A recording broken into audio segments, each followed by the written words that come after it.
Well, I don't know if I'm going to be able to fit all of this into one video or not. I'm going to try. I've looked through some of my old maps, and I've got some old quadrangles, and we're going to pretend that Daltown and Liberty, Tennessee here, we got poo hit the fan, and the people of this town have come together, and they're going to join forces and try to survive this event. Of course, you know, trying to get anybody together to survive anything is going to be a pain in the butt. But anyway, we got Liberty, Liberty here, Daltown over here. Liberty has its own resources. Daltown has it. We have a nice stream that flows through here. This creek, as far as my knowledge, is never completely dried up. There are wells and water in both of these towns. Okay, you're a ham radio operator now, and you have to coordinate communications for these two little towns. And you don't want to put out a huge footprint. All right, you don't want to put out a big RF signal. Let everybody in the whole state know that you're over here doing your thing. You're going to need these.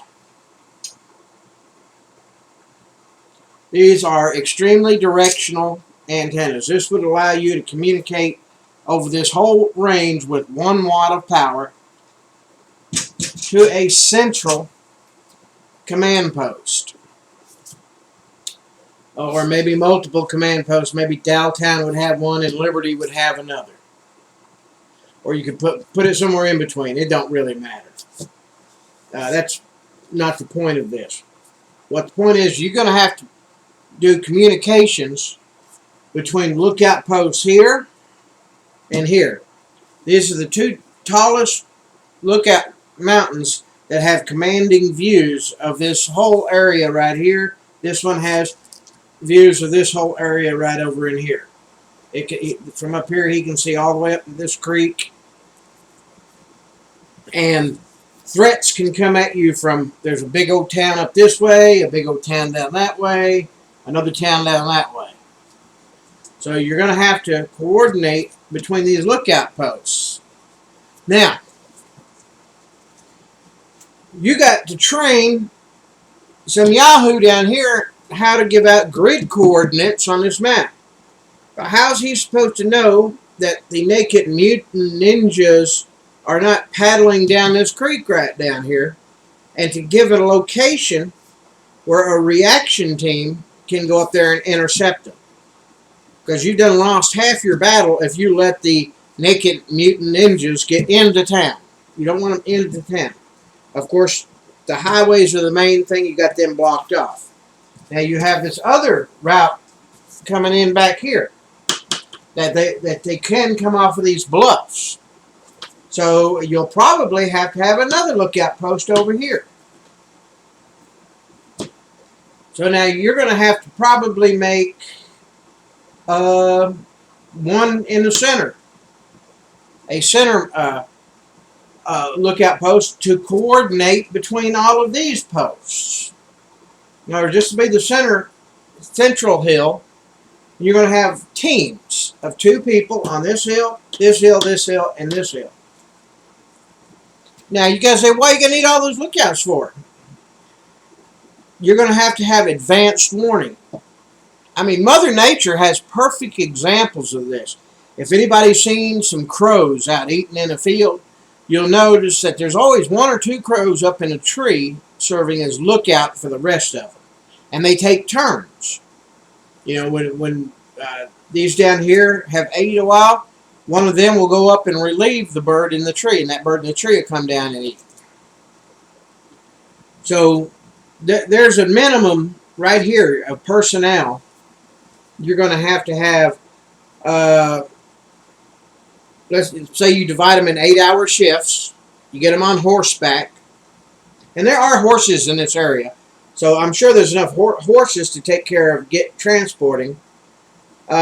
But there's always going to be 2 horses with the lookouts up on top of the hill.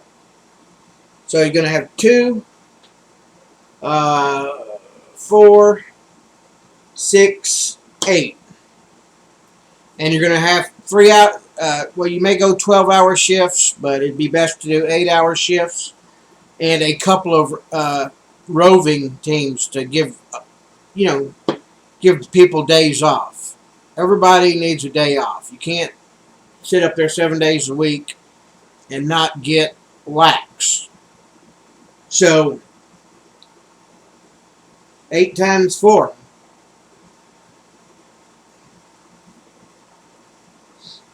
Let's just go ahead and make it easy. 40 people. 40 people to be looked out and have to be trained to use these mats. 40 people to do these 2 towns. Now, we've got 2 towns, so that's possible. The reason being, the rest of the town's going to have to work these fields. This is all river bottom down here, and that is good growing land. They can grow food here, raise cattle and stuff on the hillsides. So these 2 towns can use this area here to feed themselves. And they did it back in the past. I don't know if they did it with as many people as they got now. But now you have people being on security. So you're going to have 40 people just for lookout training. Then you're going to have another 40 as a reaction team to go anywhere else. Now, granted that the off-duty lookouts can be woke up in an emergency and augment your reaction force, but I would keep those in reserves. Those would be your reserves. You wouldn't wake them up unless necessary. Also up here on these commanding lookout posts, if you had some Barrett 50 caliber rifles, that would be the place to put them, up there. You don't really want them to give away their locations, but if need be, they could. There are several other 1,100-foot hills here. There's a 1,100-foot hill there. You may want to set out an advanced post up here. Now, here's the problem. This is directional, and it's ultra-high frequency, so it's line of sight. That's where your central command is going to have to come in. It may have to be this hill right here. I'm thinking, because you got to have line of sight to this hilltop, and this hilltop has to be able to see both of these towns. Right? So they'll be transmitting to this hilltop, and this hilltop here will transmit between these 2 towns. And see where the complication comes in? Nothing is as easy as you think. Because if you want communities to survive like this, I'm talking EMP event, you're going to have 1, 2, 3, 4. I'm going to say minimum of 10 of these antennas put away between these 2 towns. Do you think anybody in these 2 towns have thought to do that? Nope. So that's why if you are into preparedness, into your little, and you know there's towns like this around you, it behooves you to have one for yourself and a couple to share. Because if there's ham radio operators in Dowtown, Liberty, have some extra equipment and extra radios in shielded locations. Those little bow fangs would work good. Just, you're going to keep about 2 or 3 bow fangs in a good old American pressure canner, seal them up, and cross your fingers that you never have to use them.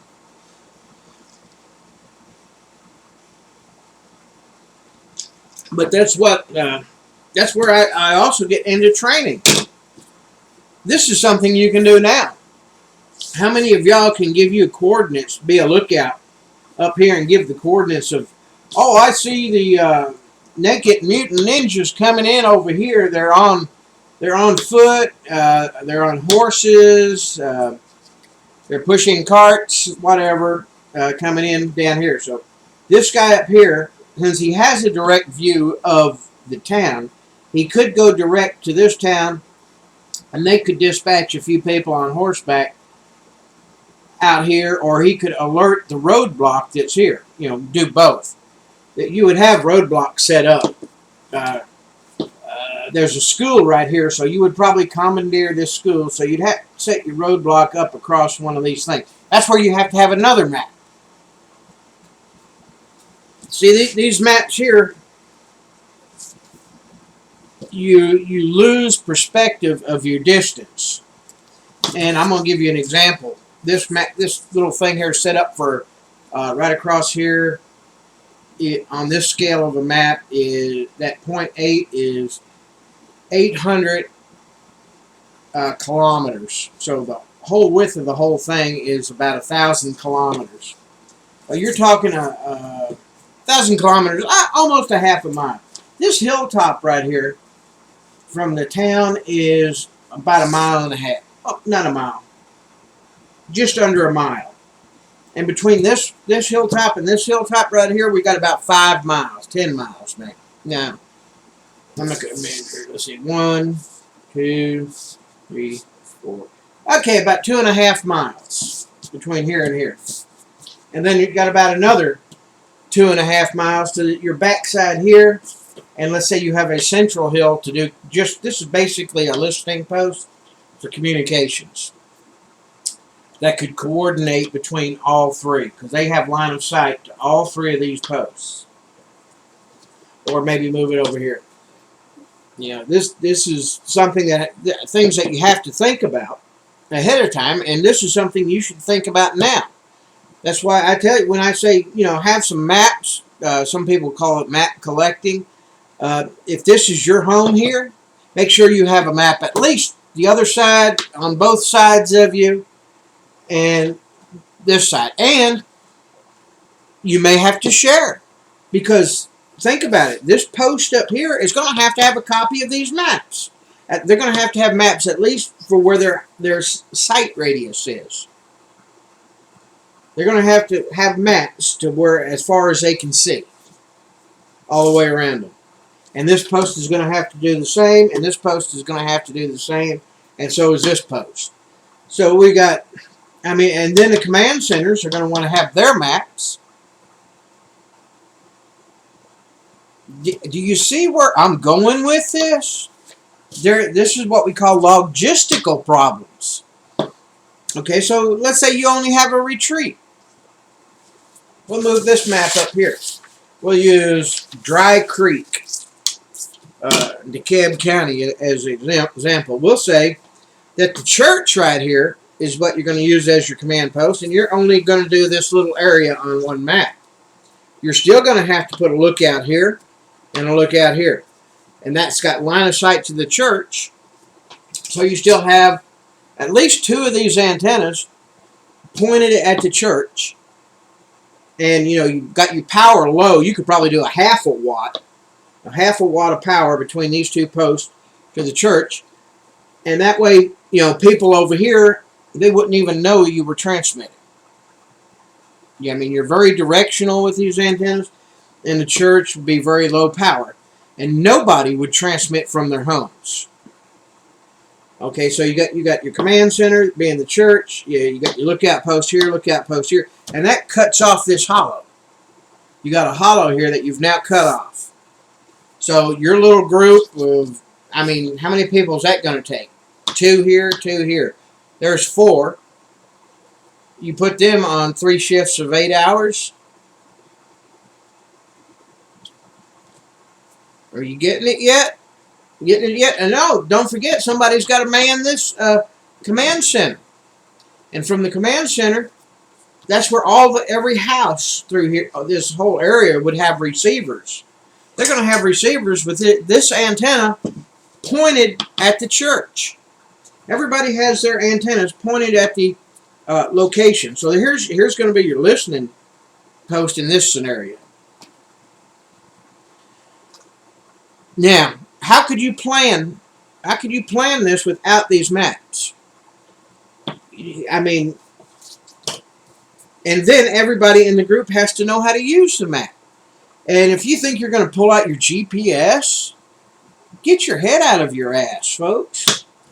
I mean, quit being so daggum lazy that you can't learn to read a map. Okay, I think I've pretty well got my point across in this video here. The importance of, at least in your local area, having more than one version of your map. Where you're at is the most important place in the world. Or wherever your retreat is the most important place in the world. And you better have stuff for other people you plan on bringing in, because you're going to have to train other people. If you're going to snatch somebody off the road, you're going to have to train them how to use these maps. So, make sure they're coated, they're waterproofed. Make sure you have extra waterproof bags. They call them map cases to keep these in. Because, the printers to print these things don't grow on trees. The maps may grow on trees, but the equipment to make them does not grow on trees. So yeah, these are gold. These maps are gold. I mean, I just cannot get over how important it is, even to a ham radio operator. So if you're a ham, you think, well, I've got my ham radio test, I'm good to go. I'm valuable. I'm a valuable member of the community. Now, Mr. Ham Radio Operator, can you call out coordinates on these maps? Now, your training as a ham radio operator is not over just because you know radio.